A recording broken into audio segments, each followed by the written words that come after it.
Well, we aren't doing race car things today. I got a P0300 P0174 and I believe it was P0151 codes on my truck. And after doing my own research and talking to a couple mechanic friends like myself, everything points to intake manifold gaskets. So, this is a 5.3 liter in a Chevy Avalanche, 2004 Avalanche. We're going to do intake manifold gaskets today. As you can tell, I am super thrilled to do this. This is my daily in the winter and also my tow vehicle for the race car. And as you can see, there is snow because I live in the Northeast. I just rolled this hulking ice cube into the shop. The heater's fighting to keep up. But it's got to get done because I got to go work tomorrow. So first things first, we got to get this air box out of the way, get this decorative Vortex cover off the top of this thing, and start unplugging wires and fuel lines and everything else and get this thing out of the way. Here we go.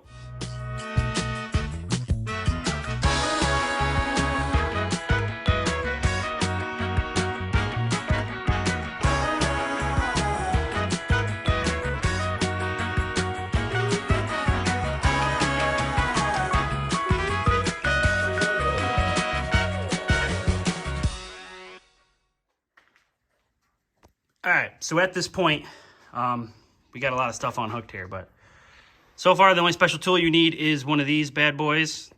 The phone will focus on it. It is it slides into the fuel line and pushes the springs back so that you can pop the fuel line off, which is that metal one right there at the tip of my finger. This slides down the fuel line, pops that bad boy off. Other than that, we got a whole bunch of 10 millimeters, 10 mils to take the throttle body off. Now I bought this Molly, I don't know how they pronounce it, gasket kit, which comes with a throttle body kit, or throttle body gasket, which if you're gonna do this, why not go all the way? You've got a vacuum leak somewhere. So, throttle body's off, it's over there. There was a hose hooked to the bottom of it. There's hoses hooked to all kinds of stuff in here, but this one here, you just push that clip in and wiggle it, and it'll pop up off of there. That's emissions crap. Let me climb up this ladder here. Lifted trucks are cool until you gotta work on them.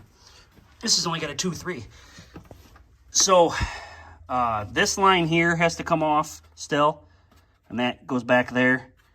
So that one's got to come off. This one up here's got to come off.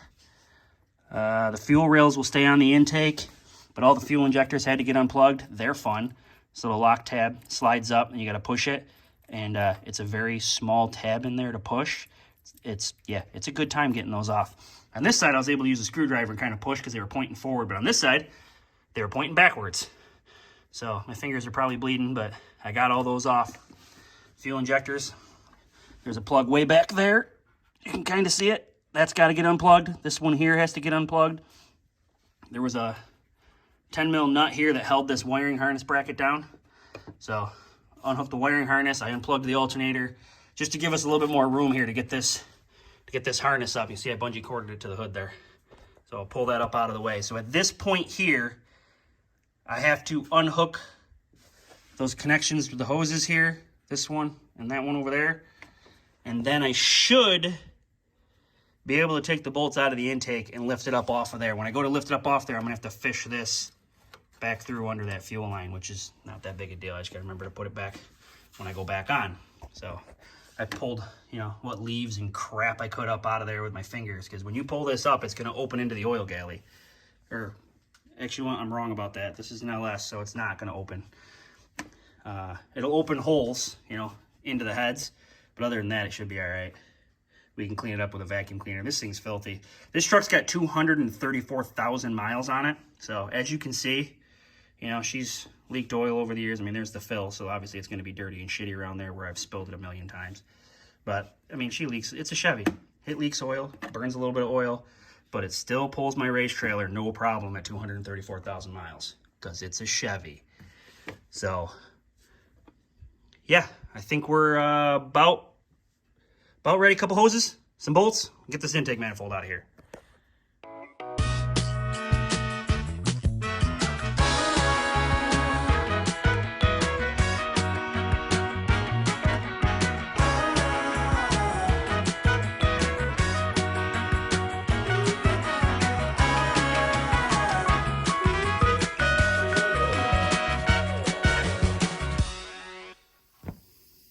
right, so intake's off. As you can see, like I was talking about, shit falling down in there. We got leaves and nuts and everything else. So at this point, I gotta grab my vacuum cleaner. I did take the airline, I don't know if you could tell in the time lapse, and I blew a lot of the shit that I could get, that I could see up out of there before I pulled the intake up. So we'll have to take a good look with a flashlight and vacuum cleaner and make sure that gets out of there. But it was those two hoses, 1, 2, 3, 4, 5, and 10 8mm bolts, 5 on each side. And that thing pops right up out of there. As long as you got everything unhooked, all the wires unhooked, and the fuel line and evap crap all unhooked, it's 8mm 10 times. So 5 on each side, 8mm. So far we've used a 10mm, an 8mm, a screwdriver, and a pair of pliers. Some extensions. That's about it. And now it's cleaning. A lot of cleaning, new gaskets, and then we do it all in reverse. Alright, so gaskets are in, intake's back on. As you can see, this is still the old gasket. I don't know who to blame for that. I ordered a kit that had a throttle body gasket in it, but the kit didn't have the throttle body gasket in it. So luckily for me, my father is a rock star and he's on his way to go pick up a throttle body gasket. So we're gonna do that once he gets back with the throttle body gasket. But the intake manifold gaskets are in. You can see the metal flange there. The GM genuine ones that were on it from the factory are plastic. And when I talked to my other buddies that are mechanics in the area, they specifically said to order the GM genuine one or the Molly one. And I ordered the Molly one. I ordered it from Rock Auto. Something happened between the factory and me, and the throttle body gasket got lost. But it was supposed to have a throttle body gasket with it. It is a really nice gasket set. The GM genuine ones are plastic framed and they snap onto the intake, which is really nice because then they don't move. You don't have to worry about them when you're putting the intake in. These Molly ones have a metal frame and there's 2 metal tabs bent in on both of them that actually latch onto the head bolt. So you set them in the valley here, they latch on the head bolt so they can't fall away, and then you can set the intake on there. I did manage to knock one off its pedestal when I was trying to get the intake in there with that vent line there that goes back, and I had to rearrange it, but not a big deal at all. Your torque sequence, obviously like anything with a long gasket, crisscross, center, out. So work your way back and forth on your center bolts, to the front, to the back, crisscrossing back and forth all the way around. What I found online was something like, I can't remember exactly, but it was like 44 inch-pounds full set, 77 inch-pounds full set, and then it was like 111 or something like that inch-pounds, and then it wanted you to jump to 11 foot-pounds. My torque wrench doesn't go all the way down to 11 foot-pounds, so, you know, do the equation, and that's like 132 inch-pounds. So that's what I did, 132 inch-pounds crisscross pattern from the inside out. Crisscross back and forth, inside out. Intake is on. I believe I have all the electronic stuff hooked back up, fuel injectors, all the different sensors and crap, hoses that I unhooked. Everything's hooked back up.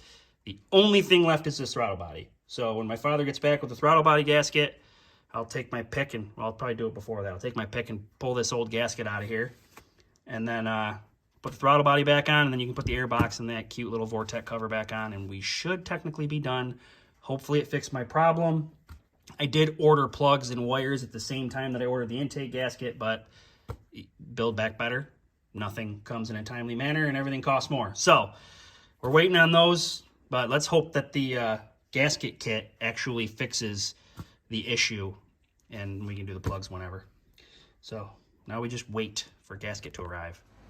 All right, Dad the hero just showed up with the throttle body gasket. Let's get this bad boy changed out and go test drive this thing, see if it's fixed.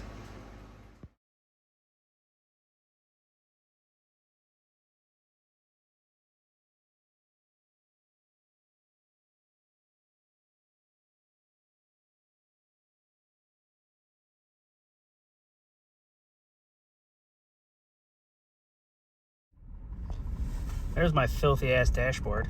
So 233, 532. Yes, my oil pressure is always that low. Has been since the day I bought the truck, but it's fine. There's oil on the top end. I don't know if the gauge is just messed up or what, but Yeah, it's still idling like dog shit. So that's cool. Intake manifold gaskets did not fix the problem. Plugs and wires should be here in a couple days. The check engine light, there it is. It's like I knew it was going to come.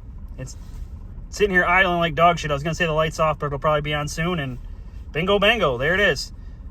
Just blinking away. So, yeah, we still got a problem here. Plugs, wires, maybe throttle body cleaning or something. I already cleaned the MAF, so I know it's not that. Yeah, I don't know. Still got a problem, but at least you all know how to do an intake manifold gasket now. Keep it creative. Happy building.